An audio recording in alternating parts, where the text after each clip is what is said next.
नमस्कार मंडळी, स्वागत आहे आपल्या यूट्यूब चॅनलमध्ये. दिवाळीचा सण म्हटलं की भरपूर घाई गडबड आपल्या पाठीमागे असते. अशा वेळी जर आपण पूर्वतयारी म्हणून जर असे नियोजन करून दिवाळीचे फराळ बनवले तर आपल्याला ते सोपे जाते. चिवडा अ, आहे तसाच संपेपर्यंत कडक राहावे म्हणून आपण इथे भरपूर साऱ्या टिप्स सांगितलेल्या आहेत. तसे लाडू तयार करण्यासाठी आधी काय पूर्वतयारी केली पाहिजे किंवा वेगवेगळे पदार्थ बनवण्यासाठी आपल्याला येथे भरपूर तयारी करावी लागते. अशा वेळी आपण याचे नियोजन कसे केले पाहिजे, दिवाळी फराळाची पूर्वतयारी कशी करावी याची संपूर्ण माहिती ह्या व्हिडिओमध्ये सांगितलेली आहे, त्यामुळे व्हिडिओ शेवटपर्यंत पहा. सर्वात प्रथम आपण येथे चकलीची भाजणी तयार करून घेतलेली आहे. रेशनचे तांदूळ वापरून चकलीची भाजणी तयार करून घेतलेली आहे. अर्धा किलो रेशनचे तांदूळ, 200 ग्रॅम हरभरा डाळ म्हणजेच किंवा भाजकी डाळ घेतली तरी चालेल, 100 ग्रॅम साबुदाणा, 100 ग्रॅम ज्वारी, 100 ग्रॅम मूग डाळ, 50 ग्रॅम पोहे, 50 ग्रॅम उडद डाळ, अख्खे धने, हे सर्व घटक मंद आचेवरती आपण भाजून घेतलेले आहे. चकलीची ही भाजणी आपण लवकरच करून ठेवली तर आपल्याला चकली तयार करायला बरी पडते. असे वाटणे आपण काढून ठेवायचे आहे. त्यानंतर भाजके पोह्यांचा चिवडा बनवायचा असेल किंवा मुरमुऱ्यांचा चिवडा बनवायचा असेल तर आपल्याला हे पोहे या पद्धतीने छान चाळून घ्यायचे आहे. तुम्ही भरपूर घाण्या पोह्यामध्ये असते. आता हे उन्हामध्ये आपल्याला चाळून घेतल्यानंतर थोडा वेळ सुकून घ्यायचे आहे.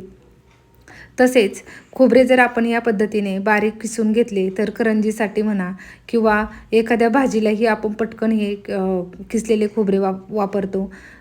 तसेच हे खोबरे आपल्याला छान मंद आचेवरती छान ब्राऊन कलर येईपर्यंत भाजून घ्यायचे आहे. करंजीच्या सारणालाही खोबरे आपल्याला पटकन उपयोगी येते. त्यामुळे पूर्वतयारी म्हणून जर आपण असे खोबरे भाजून ठेवले तर ते आपल्याला उपयोगी पडते. या घाई गडबडीमध्ये अनारसाचे पीठ बनवणे जरा आपल्याला कठीण पडते. अशा वेळी अनारसाचे पीठ जर आपण लवकरच बनवून ठेवले तर तेही आपले फायद्याचे ठरते. रेशनचे तांदूळ स्वच्छ पाण्याने धुवून आपल्याला हे 3 दिवस भिजवून घ्यायचे आहे. 3 दिवस भिजवताना सकाळ संध्याकाळ यातील पाणी ओतून घ्यायचे आहे. जर तुम्ही पाणी ओतले नाही तर तुमचे अनारसे बिघडण्याची शक्यता असते. 4थ्या दिवशी सकाळी यातील पाणी चाळणीच्या साहाय्याने या पद्धतीने काढून घ्यायचे आहे. पाणी आपण दररोज बदलल्यामुळे यातील पाण्याचा वास येत नाही. जर तुम्ही पाणी बदलले नाही तर अनारसे तोंडातही घालवणार नाही. त्यामुळे रोज याचे पाणी चेंज करून घ्यायचे आहे. हे पाणी काढून घेतल्यानंतर आपल्याला हे जे तांदूळ आहे ते एका सुती वस्त्रावरती स्प्रेड करून घ्यायचे आहे आणि 2 तास आपल्याला या फॅनच्या हवेखाली म्हणा किंवा रूम टेम्परेचरला हे सुकून घ्यायचे आहे. हे उन्हामध्ये हे तांदूळ आपल्याला सुकून घ्यायचे नाही, नाहीतर तुमचे अनारसे कडक होऊ शकतात किंवा त्याची जाळीही छान पडू शकणार नाही. त्यामुळे या पद्धतीने हे सावलीलाच आपल्याला सुकून घ्यायचे आहे. 2 तासामध्ये एकदम मस्त हे तांदूळ आपले सुकले जातात. 2 तासानंतर तुम्ही पाहाल तांदूळ सहज हाताने चुरगळले जातात. म्हणजेच आपले अनारसासाठी जे तांदूळ भिजवलेले आहे ते एकदम परफेक्ट आहे. आता हे तांदूळ आपल्याला मिक्सरच्या भांड्यामधून बारीक करून घ्यायचे आहे. जेवढे शक्य होईल तेवढे तुम्हाला हे तांदूळ बारीक करून घ्यायचे आहे आणि चाळणीच्या साहाय्याने चाळून घ्यायचे आहे. चाळणीच्या साहाय्याने चाळून घेतल्यानंतर वरचा जो भाग राहतो तो भागही पुन्हा मिक्सरला बारीक करून घ्यायचा आहे. तुम्ही जर हे पीठ पाट्यावरती जर तयार केले तर अजून उत्तम. पाट्यावरचे अनारसे चवीला खूप छान लागतात आणि जाळीही तितकी सुंदर पडते. हे एकदम मस्त जाळीदार असे आपले येते अनारसाचे पीठ तयार झालेले आहे. हे अनारसाचे पीठ तुम्ही महिनाभर आरामात वापरू शकता आणि हवे तेव्हा गरम गरम अनारसे तयार करून घेऊ शकता. आता 1 किलो अनारसासाठी तुम्हाला इथे अर्धा किलो गूळ लागणार आहे. हा गूळही तुम्ही यामध्ये मिक्स केला तरी चालते किंवा तुम्हाला जेव्हा बनवायचे आहे तेव्हा यामध्ये गूळ मिक्स करून गरम गरम अनारसे तुम्ही तयार करू शकता. असे जर पीठ आपण तयार करून ठेवले तर एमर्जन्सीमध्ये आपण याचे अनारसे तयार करून घेऊ शकतो. गूळ वापरताना शक्यतो आपल्याला काळाच वापरायचा आहे. ऑर्गॅनिक गूळ वापरल्यामुळे अनारसे चवीला छान होतात आणि जाळीही त्याची छान पडते. हे तर आपल्याला जवळजवळ प्रत्येक पदार्थ बनवण्यासाठी उपयोगी पडते. ही विलायची मिक्सरच्या भांड्यामधून साखर टाकून या पद्धतीने बारीक पूड करून ठेवली तर हवे तेव्हा आपण याला वापरू शकतो. विलायची खराब होऊ नये म्हणून शक्यतो काचेच्या भांड्यामध्ये ठेवा, जेणेकरून ती व्यवस्थित राहते आणि खराबही होत नाही. हवाबंद डब्यात ठेवल्यामुळे तिचा सुगंध आहे तसाच राहतो. त्यानंतर जर आपल्याला लाडू बनवायचे असेल तर तुम्ही डायरेक्ट बेसनपिठाचे लाडू बनवू नका किंवा विकतचे बेसनपीठ आणू नका. तर डाळ विकत आणून ती मंद आचेवरती अशी भाजून घ्या आणि तिचे बेसनपीठही बनवू शकता किंवा लाडूसाठी ही डाळ तुम्ही तयार करू शकता.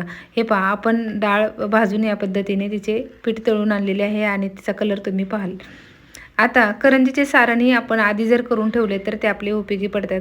खसखस लवकर खाली लागते, त्यामुळे सतत ही आपल्याला हलवत घ्यायची आहे आणि एक 25 ते 30 सेकंद ही फुटेपर्यंत आपल्याला भाजून घ्यायची आहे. खसखस खाली लागण्याची शक्यता असते, त्यामुळे ती व्यवस्थितच आपल्याला भाजून घ्यायची आहे आणि भरपूर महाग असते, त्यामुळे त्याचे महत्त्व आपल्याला माहीतच आहे. यावर्षी करंजीच्या सारणामध्ये मी पांढऱ्या तिळाचा वापर केलेला आहे. हे पांढरे तीळ कलर बदलेपर्यंत आपल्याला मंद आचेवरती भाजून घ्यायचे आहे आणि हे असेच न टाकता मिक्सरच्या भांड्यामध्ये बारीक करून आपल्याला सारणामध्ये टाकून घ्यायचे आहे. त्याचप्रमाणे खोबरेही आपल्याला करंजीच्या सारणामध्ये मोजून घेतलेले आहे आणि तेही मंद आचेवरती आपल्याला सोनेरी कलर येईपर्यंत भाजून घ्यायचे आहे. त्याच कढईमध्ये तूप टाकून आपल्याला ड्रायफ्रूट्स भाजून घ्यायचे आहे. करंजीच्या सारणामध्ये ड्रायफ्रूट्स टाकणे ऑप्शनल आहे, हवं तर तुम्ही टाका किंवा नाही टाकले तरी चालते. हे ड्रायफ्रूट्स आपल्याला तुपामध्येच भाजून घ्यायचे आहे, त्यामुळे त्यातील जो उग्रपणा असतो तो कमी होतो आणि ड्रायफ्रूट्स चवीला छान लागतात. त्यामुळे आपले करंजीचे जे सारण आहे ते सारणही चवीला स्वादिष्ट होते आणि करंजीही छान होते. त्यामुळे हे ड्रायफ्रूट्स आपण तुपामध्ये भाजून घेतलेले आहे. आता हे सर्व घटक आपल्याला एकत्रित करून घ्यायचे आहे. खोबरे आणि ड्रायफ्रूट्स मी पुन्हा थोडेसे मिक्सरच्या भांड्यामध्ये बारीक करून घेतलेले आहे, कारण हे जर असेच टाकले तर करंजी फुटण्याची शक्यता असते. माझ्याकडून चुकून हे थोडे मोठे झालेले आहे, त्यामुळे मी हे पुन्हा एकदा बारीक करून घेतलेले आहे. आणि सर्वात शेवटी आपल्याला रवा भाजून घ्यायचा आहे. करंजीसाठी शक्यतो बारीक रवा वापरायचा आहे. हा रवा तुपामध्ये कलर बदलेपर्यंत जवळजवळ 5 ते 7 मिनटं छान मंद आचेवरती भाजून घ्यायचा आहे.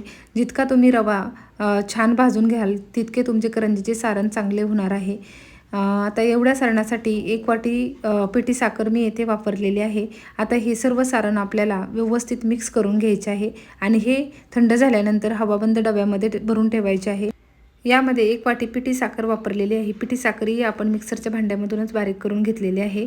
सर्व मिश्रण तुम्ही पाहाल एकदम मस्त असे एकजीव करून घ्यायचे आहे. हे पहा, हे जर असे करून ठेवले तर करंजी बनवणे आपल्याला सोपे पडते. त्यानंतर सर्वात शेवटी आपल्याला विलायची पूड टाकून घ्यायची आहे. तसेच सर्व करंज्या एकसारख्या व्हावेत म्हणून जर असे याचे छोटे छोटे पीस करून घेतले तर बरे पडते. नंतर सर्व लाट्या आपण लाटून घेतल्यानंतर मध्ये असे पीठ टाकून घे, जेणेकरून एकमेकांना चिकटणार नाही. आणि करंजीचे सारण भरताना या पद्धतीने 2-2, 3-3 लाट्यामध्ये आपण जर सारण भरले तर आपला वेळ वाचतो. करंजी फुटू नये म्हणून साईडनी जर असे दूध किंवा पाणी लावून घेतले तर आपली करंजी मध्ये फाकणार नाही. आणि अशा 10-12 करंज्या झाल्यानंतर त्यावर जर आपण असे कापड टाकून पुन्हा त्यावर करंज्या ठेवल्या तर आपल्या करंज्या सुकणार नाही आणि या पद्धतीने आपण तळून घेतल्या तर त्या मस्त टम्म फुगतात, त्यामुळेही आपला वेळ वाचतो. तसेच लाडूसाठी जी आपण डाळ दळून आणलेली होती त्याच डाळीची आपण येथे लसूणी शेव बनवणार आहे. लसूण शेव बनवण्यासाठी जर ती कुरकुरीत व्हायची असेल तर तुम्ही येथे 2 टीस्पून राईस पावडर वापरा, ज्यामुळे आपली शेव जी आहे ती एकदम कुरकुरीत होते. आणि तळताना ही शेव वरच्या साईडने थोडीशी दाबून घ्या, जेणेकरून ती व्यवस्थित दोन्ही बाजूने छान तळली जाते. बाजू उलटू केल्यानंतरही आपल्याला ह्या पद्धतीने तळून घ्यायची, त्यामुळे छान खमंग कुरकुरीत आपली शेव इथे तयार होते. अशा प्रकारे जर आपण नियोजन केले तर आपला भरपूर वेळ वाचतो आणि आपले दिवाळीचे फराळही पटकन बनते. व्हिडिओ कसा वाटला कमेंट्स बॉक्समध्ये नक्की कळवा.